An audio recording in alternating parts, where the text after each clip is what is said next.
Magandang araw po sa inyong lahat. Pag-uusapan po natin ang Roma 16:16. Ibibigay ko sa inyo ang mga talata ng Biblia na nagpapatunay na ang salitang iglesia sa talatang ito ay hindi tumutukoy sa isang denominasyon. Hindi tumutukoy sa isang simbahan na katulad ng simbahan ng Katoliko, katulad ng simbahan ng Jehovah's Witnesses, katulad ng simbahan ng Seventh-day Adventist.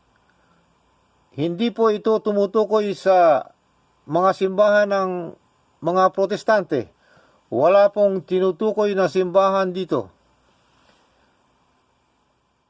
Sapagkat ang tinutukoy ng salitang iglesia sa Roma 16:16 ay ang mga tao ni Kristo, ang mga mananampalataya ni Kristo, mga babae at lalaki na nananampalataya sa ating Panginoong Kristo.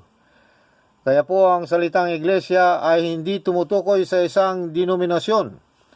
Hindi rin ito tumutukoy sa alinmang simbahan, na maging simbahan man ito ng Katoliko o Protestante.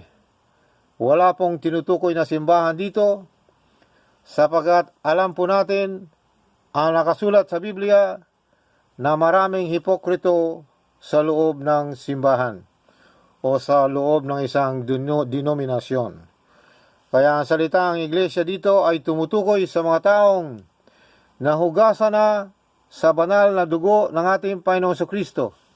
Sila ay binago na at huminto na sila sa paggawa ng kasalanan. Yan ang totoong iglesia ni Kristo. Yan ang totoong mga tao ni Kristo. Sapagkat ang salitang iglesia dito ay tumutukoy sa mga tao ng Diyos, tao ni Jesucristo, mga mananampalataya ni Jesucristo, at hindi tumutukoy sa anumang denominasyon o anumang simbahan, katulad ng simbahan ng Katoliko o katulad ng simbahan ng mga Protestante o denominasyon.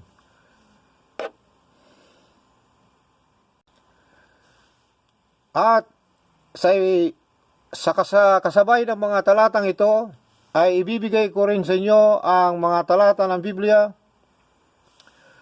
na nagpapatunay na si Jesucristo ay Diyos na makapangyarihan sa lahat.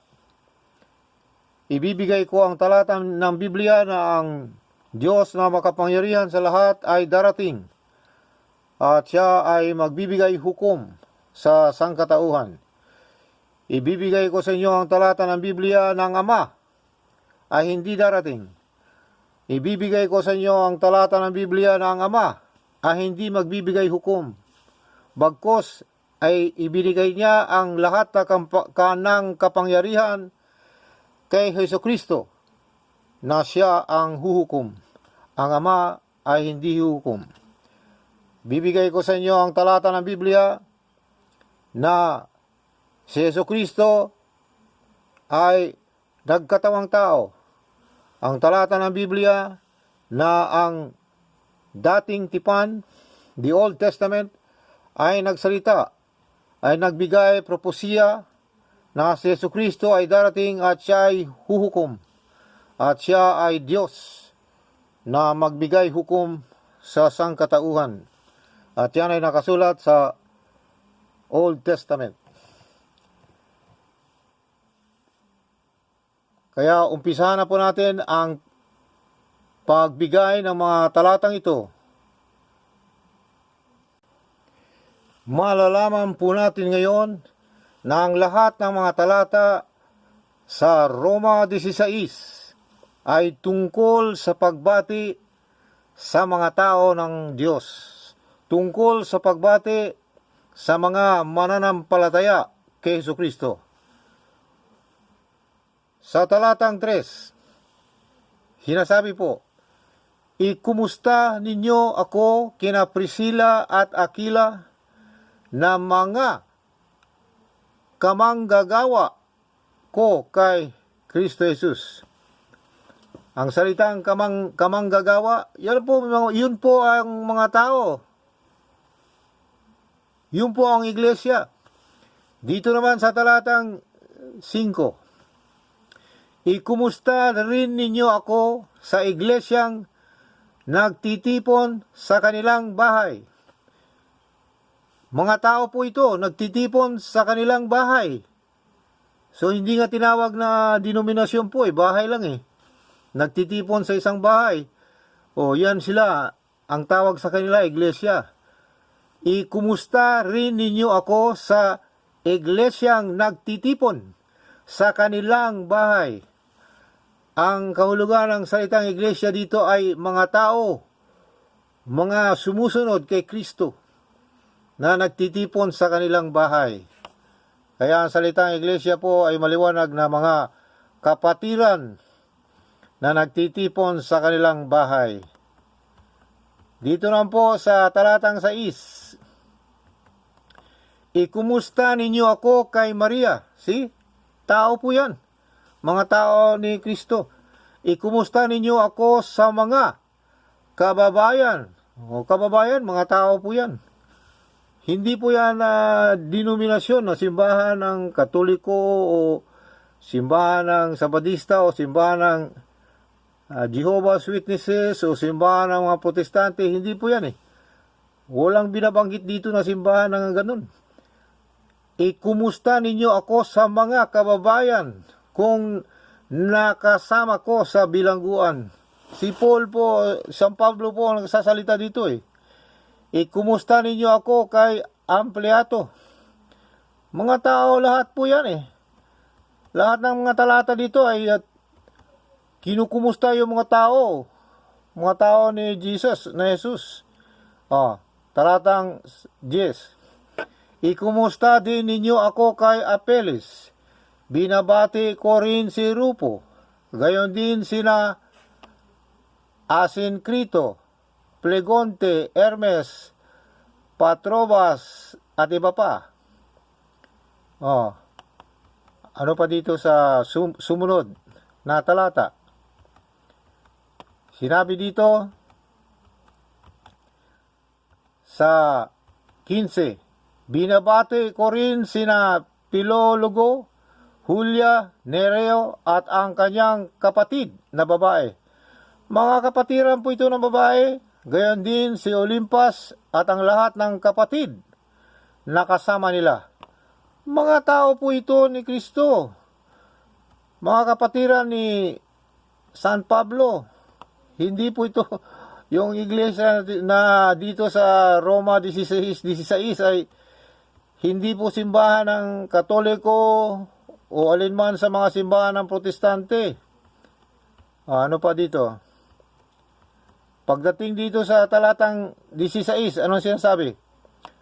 Magbatian kayo bilang magkakapatid. O kita niyo, magkakapatid ang iglesia Walang simbahan na tinutukoy dito na katulad ng simbahan ng mga Katoliko o Sabadista o mga Protestante. Magkakapatid na nagmamahalan. Binabati ko kayo ng lahat.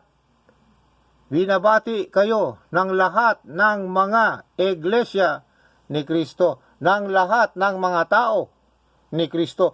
Ng lahat ng mga sumusunod ni Kristo. Na ang lahat ng mga nananampalataya kay Kristo. Yan po ang ibig sabihin ng salitang iglesia dyan.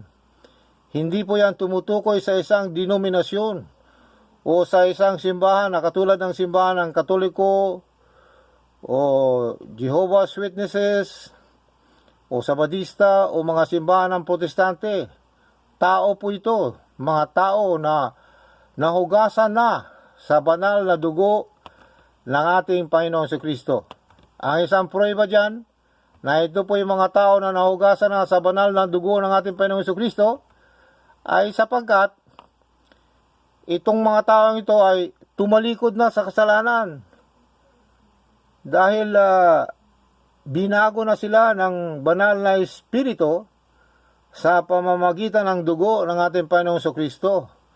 Kaya mga tao ni Jesucristo po ang ibig sabihin ng salitang iglesia sa Roma 16:16. Ngayon, ano ang ibig sabihin ng common noun kontra sa proper noun? Ang ibig sabihin ng common noun ay collective na pangalan, pangkalahatang pangalan, general name.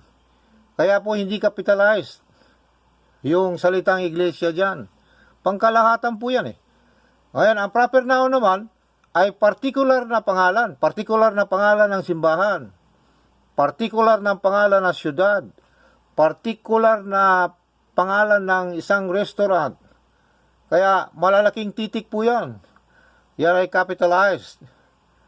Yang common noun, kung baga generics. Ngayon, dito tayo sa mga ehemplo. Mga ehemplo po tayo ng common noun. Pag sinabi nating lunsod, common po yan. Common na pangalan. Pangkalahatan na pangalan yan, lunsod. Hindi natin alam kung ano ang lunsod na tinutukoy natin. Sapagkat yung pangkalahatang pangalan po yan. Common name yan eh. Common noun. Collective name. Pero pag sinabi natin lungsod ng Maynila, yun. Alam natin na ang tinutukoy natin mula sa maraming lungsod na hindi mabilang, ay ang tinutukoy natin ay lungsod ng Maynila o lungsod ng Davao. Katulad ng sabihin natin bansa, napakaraming bansa dito sa atin, sa mundo. Pero pag sinabi natin Japan, Canada, Italy, ayan ay tinutukoy natin kung anong bansa ang pinag-uusapan. Pag sinabi natin klinika, ayan po ay pangkalahatang pangalan, common name yan, common noun. Pero pag sinabi natin San Lazaro Memorial Clinic, ayan ay tinutukoy natin na isang clinic sa napakaraming klinika. Pag sinabi natin professor, ay pangkalahatang pangalan po yan. Napakaraming professor sa buong mundo. Pero pag sinabi natin Professor Ramon Ramos, tinutukoy natin yung isang professor na yan sa napakaraming professor. Alam natin kung sino ang tinutukoy natin na professor. Ganon din kung sino tinutukoy natin na simbahan. Ngayon, pag sinabi natin paaralan, pangkalahatang pangalan po yan. Common noun yan eh. Pero pag sinabi natin Mabini Elementary School, tinutukoy na natin ngayon kung alin sa mga napakaraming paaralan ang tinutukoy natin. Kolehiyo. Maraming kolehiyo sa buong mundo eh. Pero pag sinabi natin Rizal Memorial Colleges, tinutukoy natin ngayon yung isang particular, specific na Rizal Memorial Colleges. Ganon din. Pag tinutukoy natin yung specific, particular na pangalan ng simbahan, kung sino yon. Pero pag sinabi natin iglesia, napakaraming iglesia sa mundo. Ngayon, pag sinabi natin universidad, hindi mo lamang kung sinong universidad, napakarami. Pero pag sinabi natin University of Hawaii, o University of the Philippines, di alam natin. Yun ang specific na pangalan. Kaya capitalized. Itong salitang universidad, hindi capitalized. Katulad ng hospital, hindi capitalized yan. Common name na yan eh. Common noun yan eh. Pero pag sinabi natin New York Hospital, capitalized yan. Talagang tinutukoy natin sa napakaraming hospital, yung isang hospital, tinuturo natin na siya ang specific ng hospital na ating pinag-uusapan. Katulad din sa salitang iglesia, na walang tinutukoy na specific na simbahan dyan o denominasyon. Yan po ay pangkalahatang pangalan. At yan ay tumutukoy sa mga taong nahugasan na sa banal na dugo ng ating Panginoon Kristo. Katulad dito ngayon, yung iglesia, komunahon yan eh. Pangkalahatan na pangalan yan eh. Hindi mo alam kung sino dyan eh. Ngayon, yung proper noun, pag sinabi natin United Church of Christ, tinutukoy natin yung particular na simbahan o particular na denominasyon. Pag sinabi natin Pentecostal Church of Christ, meron tayong tinutukoy na particular, specific na simbahan na iglesia. Pag sinabi natin Church of Christ International, tumutukoy tayo sa specific na simbahan. Pero pag sinabi natin iglesia lang, walang tinutukoy na specific na simbahan dyan. Ngayon, Holiness Church of Christ, specific yan, capitalized yan. Universal Church of Christ, Apostolic Church of Christ, Church of Christ the Redeemer, Jesus is Lord Church, Culver City Church of God. Yan ang mga specific na pangalan ng simbahan, specific na pangalan ng denominasyon. Pero pag sinabi natin iglesia, tapos small letter I, kumunahon yan eh. Parang hospital, parang mga eskwelahan na napakarami. Napakaraming iglesia dito sa mundo. Hindi natin alam kung sino yan. Pero pag sinabi na Apostolic Church of Christ, tayo yan. For example, sabihin natin, kami yun. Sapagkat nakasulat talaga, capitalized. Pero pag maliit na titik na iglesia, ay pangkalahatang pangalan po yan. Collective name yan eh. Napakasimple lang, di ba? Kaya yung salitang iglesia sa Roma 16:16, wala pong tinutukoy na particular na denominasyon yan. Walang tinutukoy na particular na simbahan ng Katoliko or Seventh-day Adventist or Jehovah's Witnesses or alinman sa mga simbahan ng Protestante. Wala pong tinutukoy dyan. Sapagkat small letter I yan eh. Kaya dito sa talatang 16, Roma 16:16, babasahin natin. Magbatiang kayo bilang magkakapatid. See? Magkakapatid eh. Yan ang iglesia. Magbatiang kayo bilang magkakapatid na nagmamahalan. Binabati kayo ng lahat ng mga Iglesia ni Kristo. Ang salitang iglesia dito, ng mga mananampalataya ni Kristo, ng mga sumusunod ni Kristo, ng mga tao ni Kristo.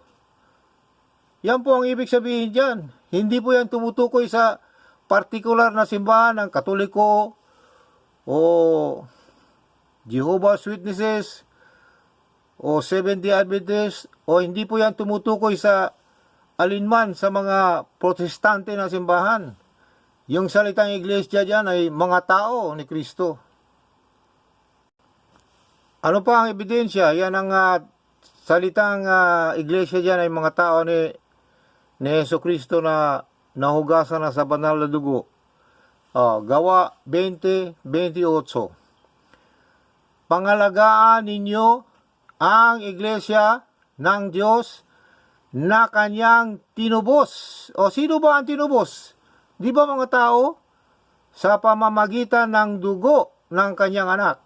So ang salitang iglesia dito ay mga tao na tinubos. Yung ginawang righteous mula sa makasalanan, ginawang righteous. See? Kaya ang salitang iglesia dito ay hindi tumutukoy sa denominasyon. Dito naman tayo sa 1 Tesalonica 5:26. Batiin ninyo ang lahat ng mga mananampalataya. Yan ang iglesia. Mga mananampalataya bilang mga minamahal na kapatid. Yan ang mga kapatiran. Yan ang mga iglesia. Kapatid kay Kristo. Yan ang ibig sabihin ng salitang iglesia sa Roma 16:16. Hindi po yan tumutukoy sa simbahan ang katulad ng mga protestante o katoliko. Ngayon sa kabilang dako, ibibigay ko sa inyo ang mga talata ng Biblia na nagpapatunay na si Jesucristo ay ang Diyos na makapangyarihan sa lahat. Ibibigay ko sa inyo ang mga talata na nagpapahayag na si Jesucristo ang Alpha at ang Omega, ang simula at ang wakas, na siyang darating upang magbigay hukom sa lahat ng sangkatauhan base sa kanilang ginawa. Pahayag 4:8 mula sa Magandang Balita Biblia. Banal, banal, banal ang Panginoong Diyos na makapangyarihan sa lahat, na siyang nakaraan, kasalukuyan, at darating. See? Ang sinasabi dito na ang Diyos na makapangyarihan sa lahat ay darating. Yan po si Jesus Christ. Yan ang second coming ni Jesus Christ sapagkat wala kang mabasang talata ng Biblia na darating ang Ama. At wala ring mababasa sa Biblia na ang Ama ay darating sapagkat siya ay huhukom sa sangkatauhan. Ngayon, ano ang katibayan na ang Ama ay hindi darating? At si Jesucristo ang hukom at si Jesucristo ang darating. Mateo 16:27. Sapagkat darating ang anak. Kita nyo, si Jesus Christ ang darating. Sapagkat darating ang anak ng tao, nakasama ang kanyang mga anghel, at taglay ang dakilang kapangyarihan ng kanyang Ama. Hindi darating ang Ama. Dalawang persona po ang pinag-uusapan dito. Ama at ang anak ang darating, hindi ang Ama.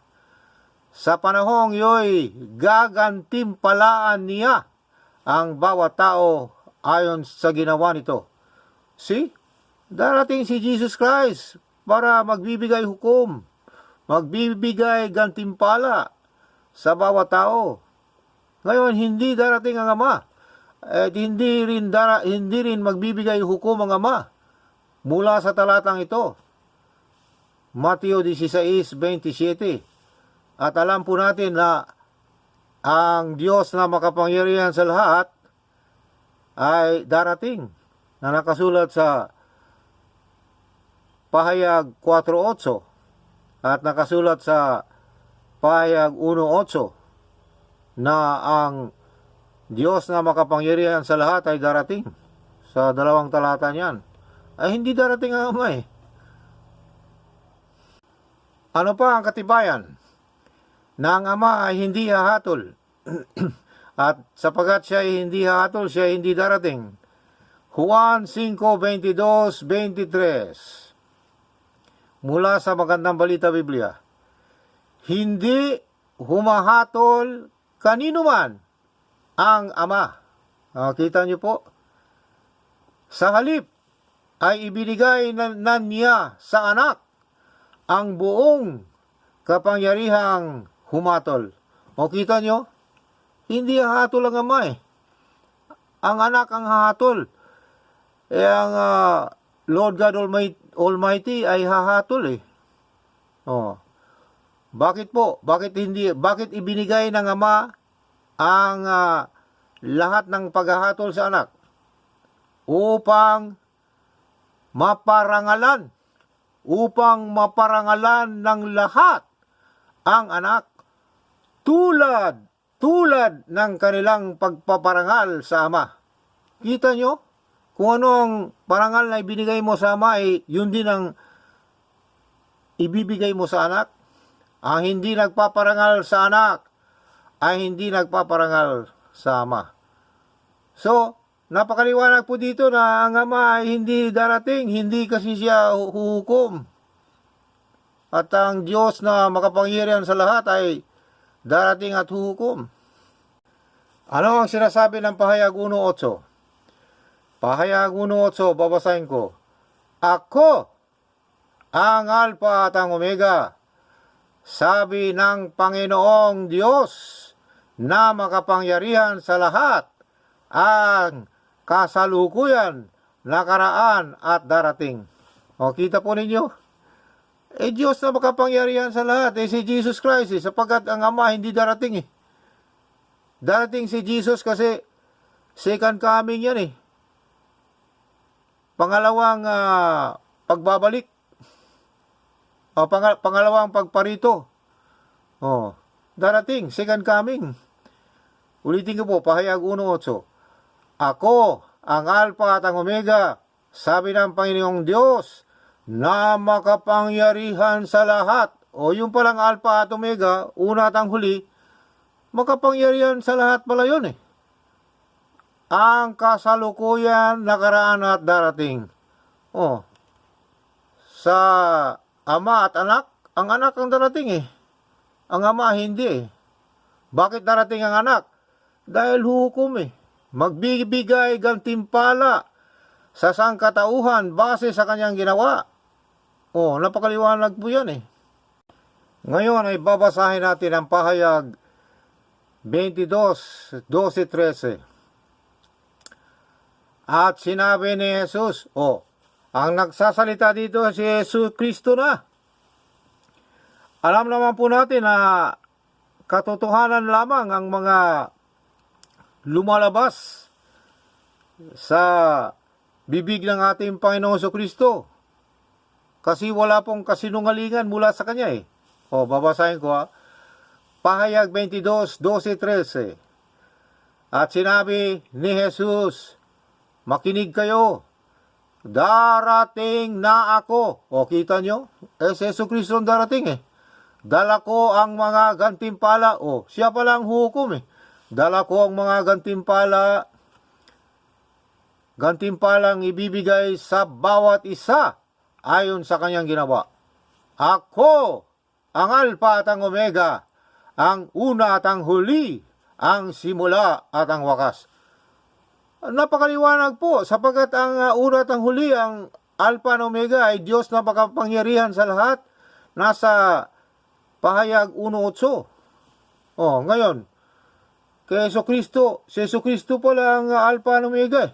Siya ang darating, siya ang magbibigay hukom ang Alpha at Omega na darating, Diyos na makapangyarihan sa lahat yun Pahayag 1.8. Ngayon, Pahayag 22:12-13. Si Yesu Kristo pala ang Alpha at Omega, siya ang darating, siya ang magbibigay hukom. Very simple na siya ang Diyos na makapangyarihan sa lahat. Ano pa ang katibayan na si Yesu Kristo ang darating? Pahayag 22:20. Magandang balita Biblia. Tiyak na nga, darating na ako. Second coming Amen. Dumating ka nawa, Panginoong Jesus. Pinangalanan pa pinangalanan pa Hindi natin pwedeng sabihin na tsamba-tsamba lamang Ang darating talaga si Yesu Kristo Pahayag 22:20. Darating na ako. Dumating ka nawa, Panginoong Jesus. Si Yesu Kristo ang darating, Diyos na makapangyarihan sa lahat. Ngayon, baka akala ng tao na si Yesu Kristo ay pinag-uusapan lamang sa bagong tipan. Sa matandang tipan ay nagpropesiya na, ay binigay na, may propesiya na ang matandang tipan tungkol kay Yesu Kristo. Hindi lang siya dito sa nagsimula sa bagong tipan. Sa matandang tipan ay nagbigay na ng propesiya ang matandang tipan. Ano ang propesiya ng matandang tipan? Mga awit 50:3-4. Ang Diyos, kita mo, Diyos, Diyos siya kasi Alpha and Omega siya eh. Ang Diyos natin ay darating. Kita nyo? Ito ay propesiya sa Old Testament, sa matandang tipan. Ang Diyos natin ay darating. Ngunit hindi matahimik. Sa unahay, nangunguna ang apoy at nagngangalit. Bumabagyong ubod lakas, humahangin sa paligid. Ginawa niyang saksi ang lupa at kalangitan upang masdan ang ganitong paghatol sa mga hinirang. Kita nyo, sa Old Testament ay may propesiya na ang Diyos nating si Jesucristo ay darating. At magbigay hatol. Paano ba yan? Ang sabi nila, si Jesucristo nag-umpisa lamang yung nagkatawa ang tao sa mundo. Hindi pa siya nagkatawang tao may propesiya na ang Diyos natin ay darating. Kita nyo, napakaliwanag po eh. Na si Jesucristo po itong darating eh. Diyos dito sa matandang tipan, propesiya. Hindi lamang siya nagsimula sa New Testament. Wala pang New Testament, hindi pa siya nagkatawang tao may propesiya na siya ay darating. Napakaliwanag na bago siya dumating dito sa mundo, sa katawang tao, ay hindi siya tao. Sapagkat siya ay darating eh. Diyos, Ang Diyos ay walang pisikal na katawan. Kaya, Diyos siya eh. Ang Diyos ay walang pisikal na katawan. Kaya yung pumarito sa mundo, bilang tao. Sa itsura ng tao. Kung ikaw ay tao, hindi ka na kailangang magpakita bilang tao. Simple lang yan eh. Ngayon, ano ang katibayan na si Jesucristo ay hindi tao? Na pumarito lang siya bilang tao. Sa English ay in the likeness of a human being. Ito, Micah 5:2. Ang dating Biblia. Ngunit ikaw, Bethlehem Ephrata, na maliit upang lumagay sa libo-libo ng Juda. Mula sa iyo ay lalabas sa akin ang isa na mamumuno sa Israel, na ang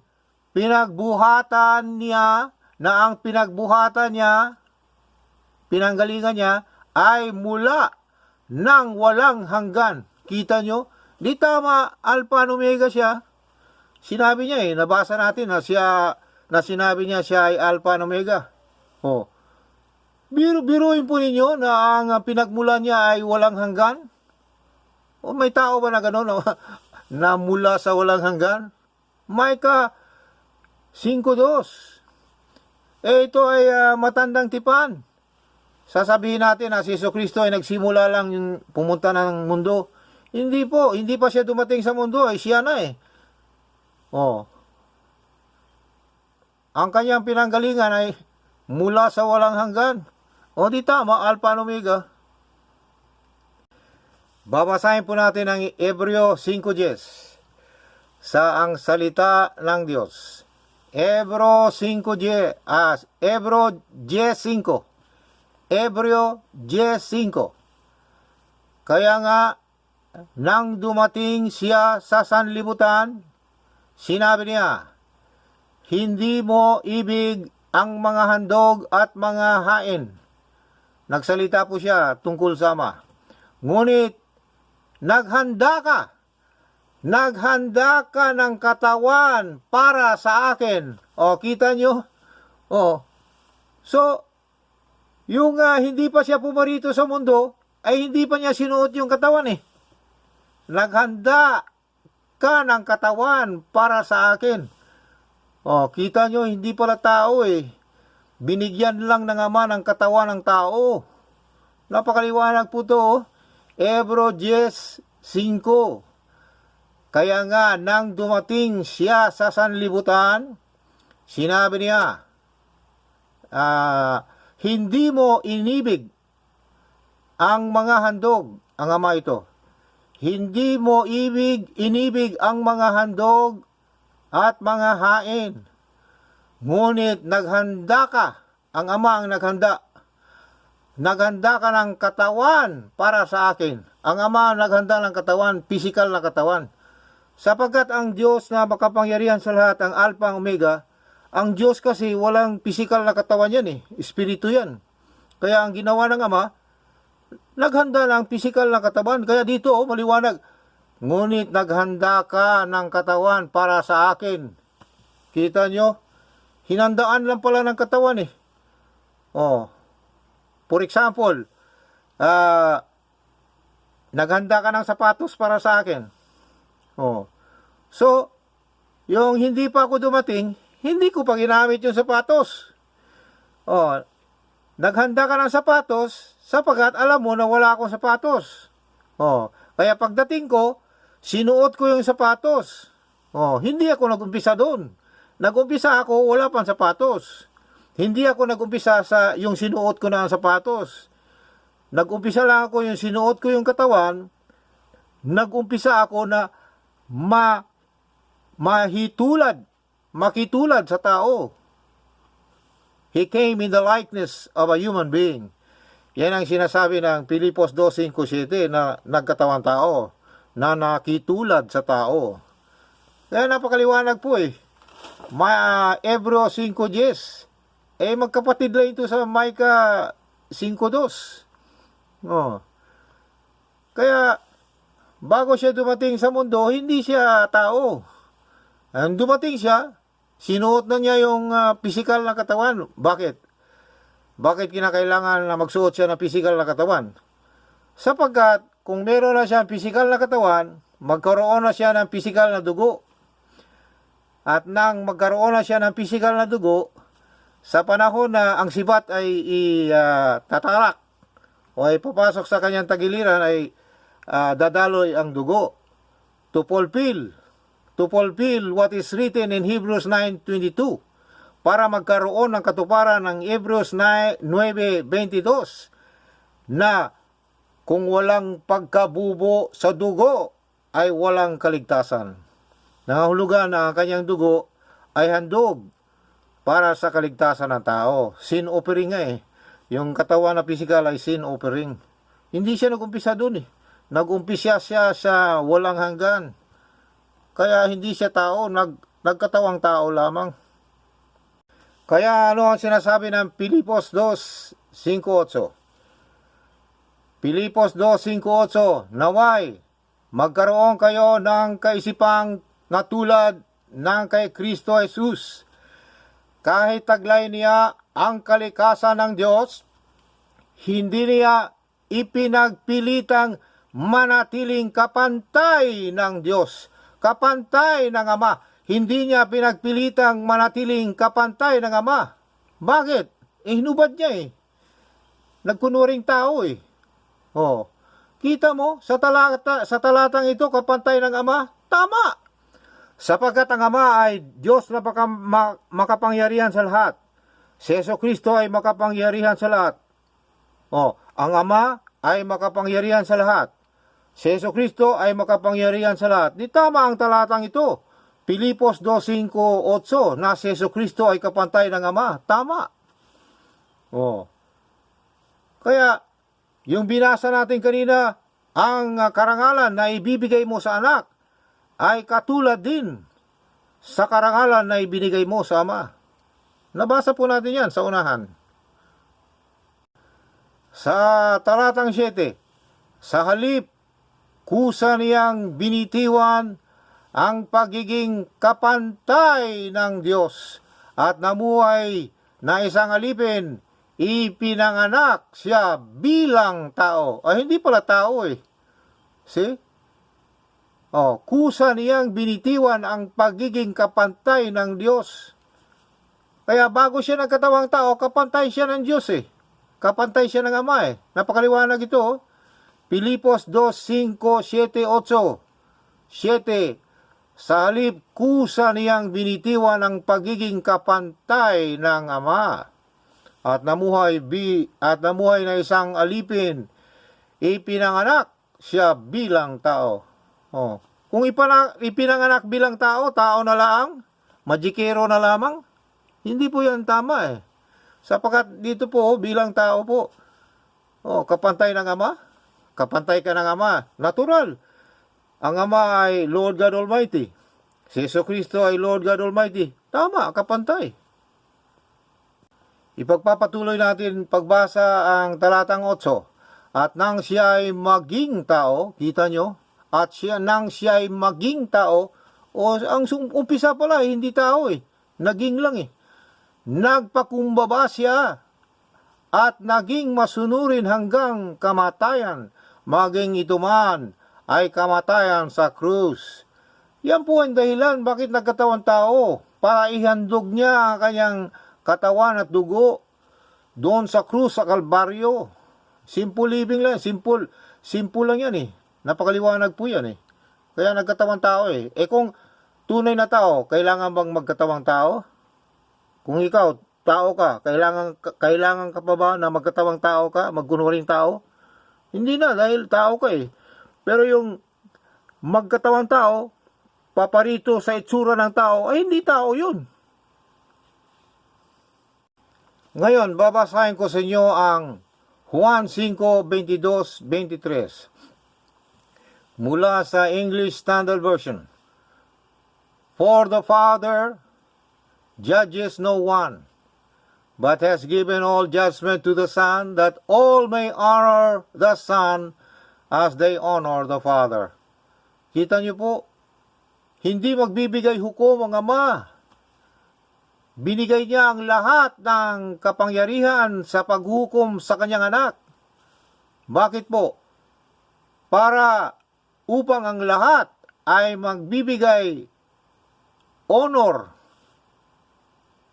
sa anak katulad ng pagbibigay nila sa Ama. Kapatay nga sila eh. Sa Pilipos 2:5-7. Equal ang anak sa Ama. Pilipos 2:5-7. Ang anak ay kapantay ng Ama. Ang anak ay Diyos. Ang anak ay pumarito sa itsura ng tao. Nagkunwaring tao. 1 Timothy 3:16. Ang Diyos ay naparito sa laman. Kita po nyo?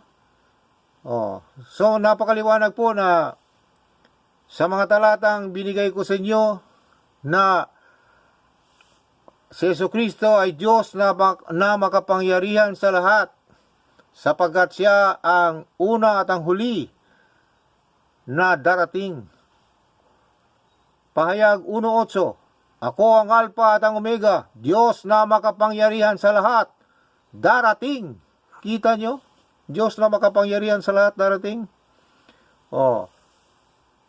Pahayag 4:8. Ako ang Diyos na makapangyarihan sa lahat.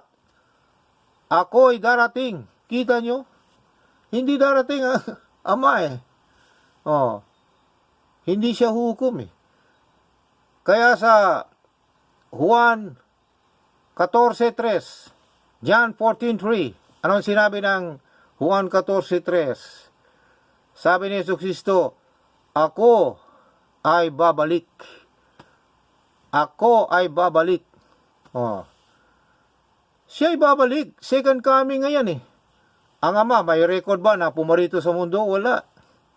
Kaya hindi niya masabing ako'y babalik. Pero si Jesucristo, sabi niya ako'y babalik. Juan 14:3, sapagkat siya ay naparito na eh. Ang pangalawang pagbabalik, second coming yan eh. Judgment na yan eh. Kaya si Jesucristo ay babalik sapagkat siya ay magbibigay hukom sa sangkatauhan. Siya ang Diyos na makapangyarihan sa lahat, kapantay ng Ama. Pilipos 2:5-7-8. Kaya hanggang dito na po, at nalalaman po natin ang mga talata ng Biblia na ang salitang iglesia sa talatang Roma 16:16 ay tumutukoy sa mga tao ni Jesucristo na hugasan sa banal na dugo ng ating Panginoong Jesucristo.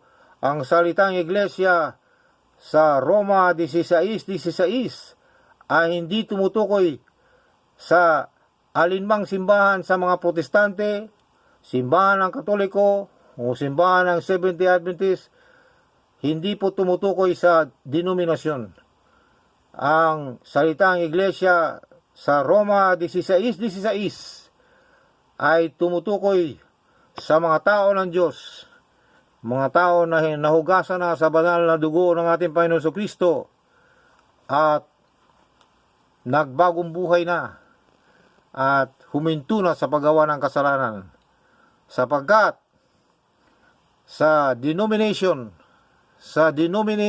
church o sa simbahan na gawa ng kamay ng tao na lisensyado ng gobyerno, ang sabi ng Biblia, maraming hipokrito.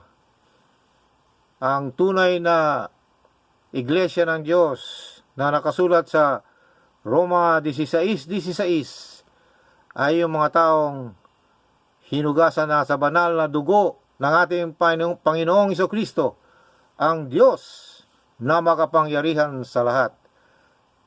Pahayag 1:8, Pahayag 4:8. Maraming salamat sa inyong pakikinig.